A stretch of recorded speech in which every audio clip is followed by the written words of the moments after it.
আসসালামু আলাইকুম। আমি ডক্টর মোহাম্মদ আব্দুল আহাদ, রেসিডেন্ট হিসেবে নিউরোসার্জারি বিভাগে ঢাকা মেডিকেল কলেজে কর্মরত আছি। আমি প্রথমেই ধন্যবাদ জানাই যে আপনারা কষ্ট করে সকাল থেকে আমাদের সাথে যোগাযোগ করার চেষ্টা করছিলেন। আমরা আসলে একটা জাতীয় ইস্যু নিয়ে এখানে বসেছিলাম। দীর্ঘক্ষণ ধরে আমরা বৈঠক করেছি, দফায় দফায় বিভিন্ন ইস্যু নিয়ে কথা বলছিলাম। অ্যাকচুয়ালি আমরা কোনটাতে নির্দিষ্ট পৌঁছে যাব এই কারণে মূলত আমাদের দেরি হয়েছে। তাই আপনাদের কাছে আমি প্রথমেই ক্ষমা প্রার্থী।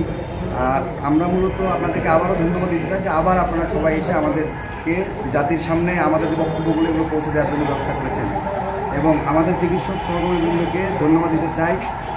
আজ আমরা যে নতুন বাংলাদেশ দেখছি এবং আমরা যে কথা বলতে পারছি সেটা মূলত এই বিগত 16 বছরে সম্ভব হয় নাই এবং এর পুরোটাই সম্ভব হয়েছে ছাত্র জনতার গণ অভ্যুত্থানের মধ্য দিয়ে। আমরা প্রথমে সকল শহীদদের আত্মার মাগফিরাত কামনা করছি এবং আহতদের প্রতি গভীর সমবেদনা জানাচ্ছি এবং তাদের সুস্থতা কামনা করছি। এই আন্দোলনের প্রধান দাবি ছিল ফ্যাসিবাদের বিদায় এবং রাষ্ট্র সংস্কার।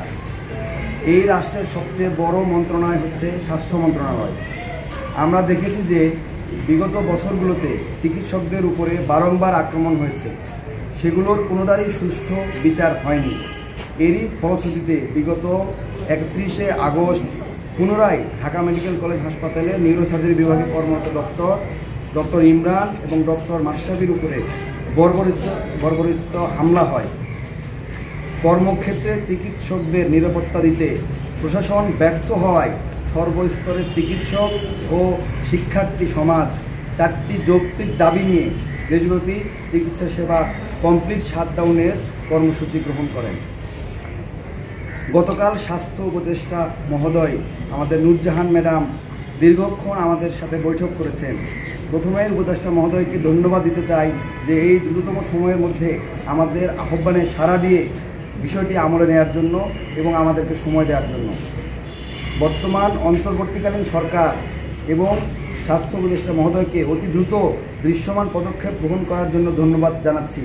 তাদের দেওয়া প্রতিশ্রুতি অনুযায়ী কার্যক্রম শুরু করেন, যার অংশ হিসেবে ইতিমধ্যেই ঢাকা মেডিকেল কলেজ হাসপাতালের চিকিৎসকের উপর হামলাকারীদের মধ্যে একজন সন্ত্রাসী এবং গতকাল সোহরাওয়ার্দী মেডিকেল কলেজ হাসপাতালের চিকিৎসকদের উপরে হামলাকারীদের মধ্যে 4 জন সন্ত্রাসীদেরকে গ্রেপ্তার করা হয়েছে। আবারও ধন্যবাদ জানাচ্ছি। প্রতিশ্রুতি অনুযায়ী ঢাকা মেডিকেল কলেজ হাসপাতাল, মুগদা মেডিকেল কলেজ হাসপাতাল, ঢাকা ডেন্টাল কলেজ এই প্রতিষ্ঠানগুলোতে ইমার্জেন্সিতে নিরাপত্তা বাহিনী প্রণয়ন করা হয়েছে। এরই প্রেক্ষিতে গতকাল সন্ধ্যা থেকে ঢাকা মেডিকেল কলেজ হাসপাতাল সহ সারা বাংলাদেশের হাসপাতালসমূহে সর্বোচ্চ সব জায়গায় ইমার্জেন্সি সার্ভিস চালু করা হয়েছে। আমরা স্পষ্ট করে বলতে চাই, বিগত ফ্যাসিস্ট সরকারের দোসররা এবং দেশদ্রোহী দালাল সরকার এদেশকে অস্থিতিশীল করার জন্য ষড়যন্ত্র করার জন্য এই হামলা করছে।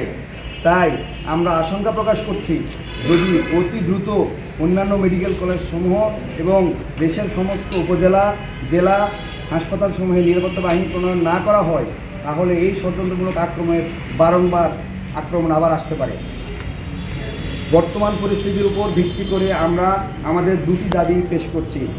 এখানে যে সন্ত্রাসীরা গ্রেপ্তার হয়নি তাদের অতি দ্রুত গ্রেপ্তার করে আইনের আওতায় আনতে হবে এবং তাদের দৃষ্টান্তমূলক শাস্তির ব্যবস্থা করতে হবে, যেন এই ধরনের অপরাধ আর কোথাও না হয়।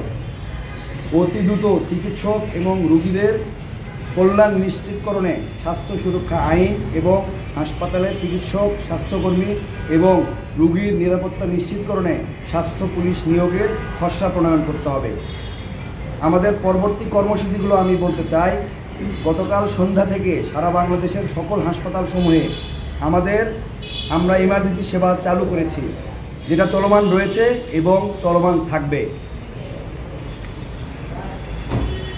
বাংলাদেশের রোগীদের সুরক্ষা নিশ্চিতকরণে আমরা আগামীকাল থেকে সীমিত পরিসরে আউটডোর সেবা চালু করেছি। সকাল 10টা থেকে দুপুর 1টা পর্যন্ত আউটডোর সেবা চালু থাকবে এবং সকাল 8টা থেকে সকাল 10টা পর্যন্ত স্ব প্রতিষ্ঠানে অবস্থান কর্মসূচি থাকবে। আমি আবার ব্যাপারটা ক্লিয়ার করতে চাই, আমাদের অফিস 8টা থেকে শুরু হবে, 8টা থেকে সকাল 10টা পর্যন্ত আমরা অবস্থান কর্মসূচি করব, 10টা থেকে 1টা পর্যন্ত আউটডোর সেবা চালু থাকবে।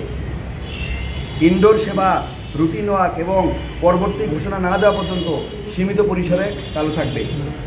রোগীদের স্বার্থে প্রাইভেট চেম্বারে স্বাস্থ্যসেবা প্রদান করা হবে।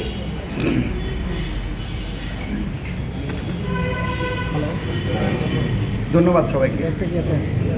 সীমিত পরিসরে 10টা থেকে 1টা